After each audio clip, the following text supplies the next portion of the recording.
Eusko Jaurlaritzak Retail Euskal Eskola jarri du abian, merkataritza eta zerbitzu establezimenduaren profesionalizazioan eta lehiakortasunaren hobekuntzan erreferentzia izateko xedearekin. Ekimen honetan murgilduko gara Jakes Agirrezabal turismo eta merkataritzako sailburuorderekin. Egunon?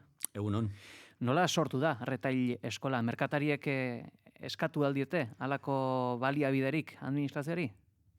Merkatariek behin da berriz eskatzen dioen administrazioa da tresna egokiak lehiakorrak izan ahal izateko, ezta? Eta nik uste bere garaian sortu zanean retail eskola, hori zala bere helburu nagusienetako bat.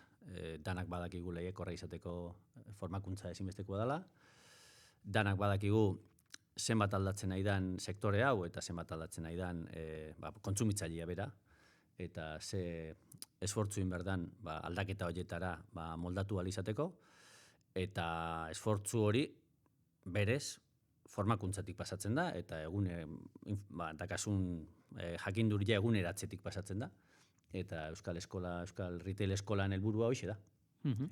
Horre, gaur egun, pentsatzen dut ere, halako dinamika bat ere kokatua dagoela, merkataritza txikiarentzat, auzoko merkatariarentzat, hauek dira xede taldeak? Erabat, guk Euskal Retail Eskolan pentsatze dunean, beti merkatari txikitan pentsatze du. Azkenian horiek dira, denda baten gora bera guztiak kudeatu behar dituztenak, eta askotan bakarrik.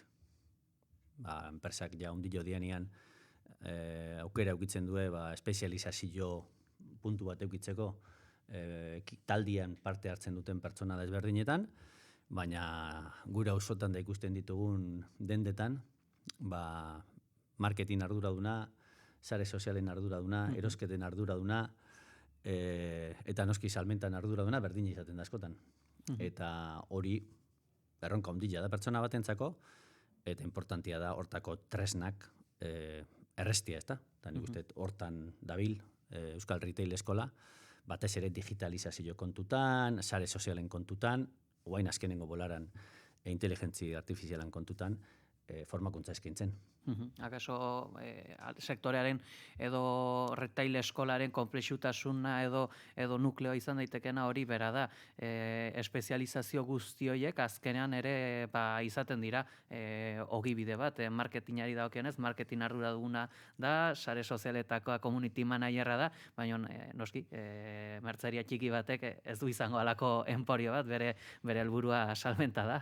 Halaxe da bai, eta nik uste hori izan zala plataforma edo proiektu honen erronkik handiena, ez? Nola eskaintza hori, merkatari perfil horrek jarraitu ahal izateko.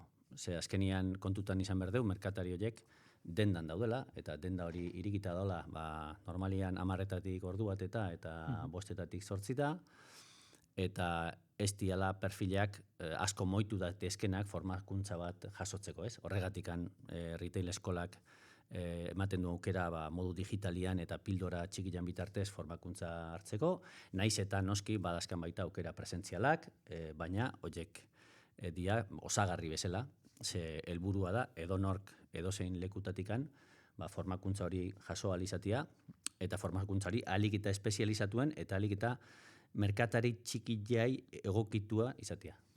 Gero beste kontu aski garrantzitsua bada, gaur egun, euskal gizartean eta nazioartean ere, nolako kontsumo ohiturak eta joerak dauzkagun, internet bidezko salmenta plataforma handiek geroz eta pisu gehiago daukate, agian generazio gazteen ere, agian automatikoa edo izan daiteke agian alako balibia bidetara jotzea, ezagit, retail eskolak irakasten du, nola ezberdin du eta nola erakutsi bestelako zerbait zarela alboratu ditzaten plataforma handi hauek?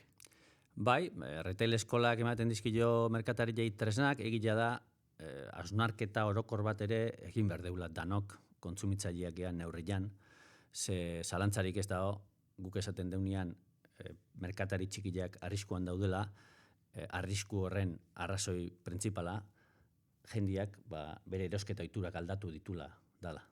Eta azkenian jendiak denda txikitan erosiko balu, ez ginak egongo gauden krisi egoeran. seguruna denda txikiak osasuntzu ongoliake, ez genituzke eukiko hainbeste itxiera herri desberdinetan, baina egia da, herri horietako biztanliak bertako dendan erosi berrian interneten erosten duela, plataforma hunditan, ezta?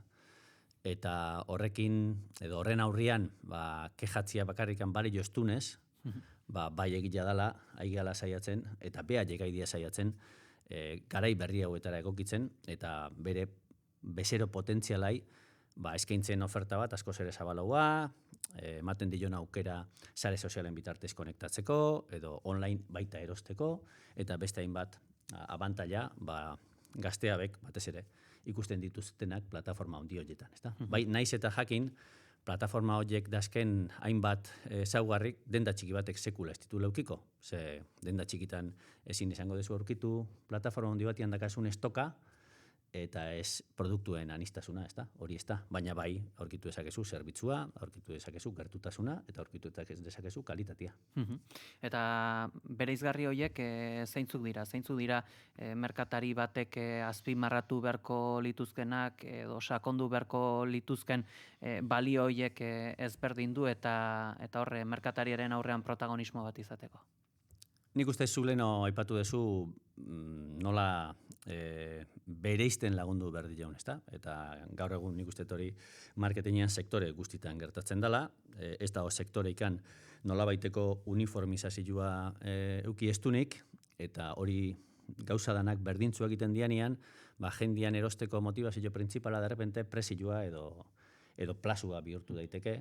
Erronka handiena da, esatia edo erakustia batez ere, nola zure eskaintza diferentia dan, eta nola zure eskaintzak balio erantzi badakan, egokitu odolako kontsumitzaileak izan ditzazketen gustota, zerbitzua bera ere asko zehatze egin odalako, eta errestasunak ere ematen ditulako bertako dendan erostiak, plataforma handian erostiak baino, ezta?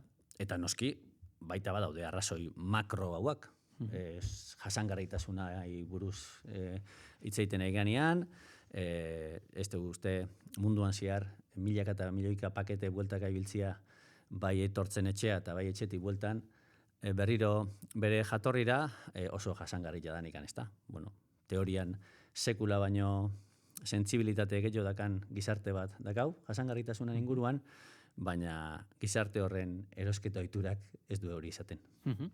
Jakin nahi dugu, baita ere, Euskal Retail Eskolaren funtzionamendua nolakoa da, plataforma dago, izena eman behar da, nolakoa da dinamika?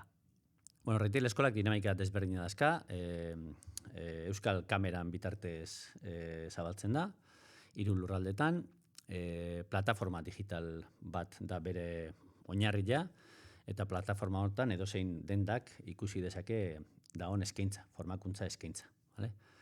Formakuntza eskaintza horiek pildora moduan egiten dira kasu askotan, eta bakoitzak jarraitu ditzazke, berai ondo datorkion moduan. Baina baita badaude formakuntzak aurre izen ematia eskatzen duenak, eta beste hainbat ekimen, guain adibidez webian sartzen balin bada edonor, ikusi dezake, badaudela ekimenak, elkarrekin herri bat bisitatzea juteko, nun, hango merkataritza ikusi nolakoa da, hango realitatea ikusi, eta handikan, ideia onak, praktika onak, edo norberak bere negoziora adaptatu dezaken praktikak ezagutzeko asmoakin, ezta?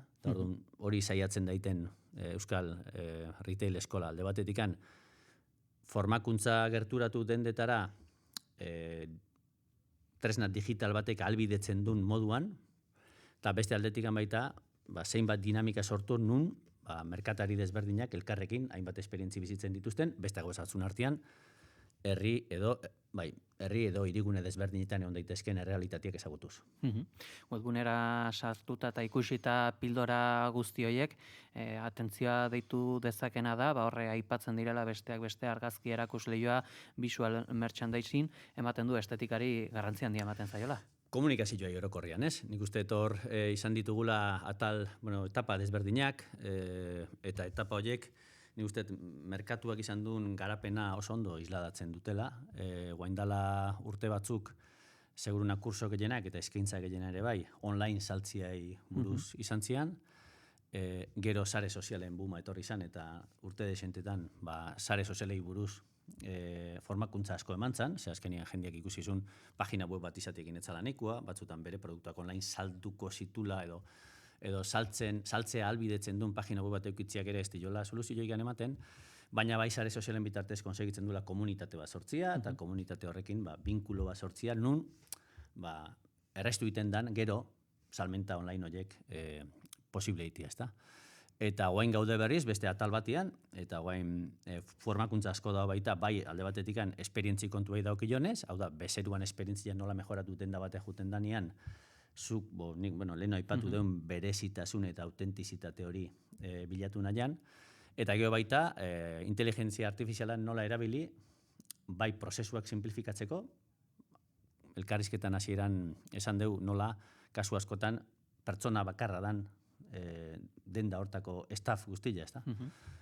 Pertsona horren lanak erresten baditu inteligentzia artifizialak prozesuak simplifikatzeko, o web horrira argazkiak ilotzeko, argazki horien testuak eta deskripzioak ilotzeko, prezioak eguneratzeko, hori ere oso tresna erabilgarria da, eta gaur egun demanda baita askotan hortik handigua. Ez dakit adibidea proposa den, baina ezagun batek, albaitaria denak, bera kontatu zidan, bere inguruko albaitari askok, berarekin batera ikasi zutenak, zutela esaterako bi Instagram kontu, pertsonala eta profesionala. Eta profesionalean kontatzen zutela beraien egunerokotasuna. Izan daiteke, merkatarien kasuan ere bai, ia izar bate bezala bihurtzea, edo zure bizipenak edo reality batera eramatea zure jardun profesionalala gero bezeroak ere erakarri alizateko? Bada moda bat edo baliabide bat hori? Badazkau kasuak nun, denda desberdinak, sare sozialetan hasi dianak froga moduan, azkenian sekulako komunidadia induenak, ezta? Eta komunidade hori interesatzen da, behaien edukitaz, eta behaien edukiak tarteka izaten dira produktuak, baina baita da behaiek kontatzen dituzten gauzak, eta komunidade handi bat dakasunean zuzeu produktua bihurtzea, ezta? Eta goindala gutxi izan gendun Donostin jardunaldi bat, eta Donostiko zapata denda bat gomidatu gendun, eta zapata denda horrek esan zigun, 10 urtetan lortu dula sare sozialen bitartez saltzia, dendan saltzen duna baino eguneko 200 aldiz gehiago. Orduan, hori noski exito kasu bada, kopiatzen saiatzen danak seguruna ez dukiko arrakasta berdina, nekez, baina bai, dala ejemplu bat, nun ikusten dan, sare sozialetan hasitako pertsona batek asmatu eskeo, komunidade handi bat sortu dula, komunidade horrek salmenta ondileak eman dizkiola, ezta? Gero baita ere, Retail Euskal Eskolaren beste balioidetako bat ere bada, aholkularitza saioak burutzen direla, eta hauek ere subentzio bat jasotzen dutela. Zertan oinarritzen dira aholkularitza saio hauek? Hor dago, horren atzian dago esperientzia, ezta? Gulen esan duen bezala Euskal Retail Eskolak formakuntza eskaini dezake, eta formakuntza hori esan godeu enlatatuta dator, pildoretan, ezta? Aholkularitza beti da askoz ere pertsonalizatua. Eta esperientziak esaten digu, kasu askotan, merkatariak formakuntzai denboa dedikatzeko modu bakarra dala formakuntza denda jutia. Aholkulari moduan, kasu askotan. Eta hori ere gertatzen da. Eta da hainbat programetan edo hainbat edukitan, aholkulariak juten diala dendetara, eta formakuntza dendan bertan gertatzen dela, ezta? Eta nik uste hori oso esperientzi positiboa dela, eta guri kamerak esaten digutenez, azkenengo urtetan gehienetakoa azten nahi dana. Ze limitazio daka, errekursoko joskatzen ditula, eta ez dula albidetzen batea ehundaka merkatarik prozesu hortan parte hartzia, ezta? Xehetasun guzti hauekin geldituko gara, Jakes Agirrezabal, Eusko Jaurlaritzako merkataritza eta turismo sailburu ordea. Eskerrik asko gurean izateagatik. Eskerrik asko zuei, nahi zuen arte.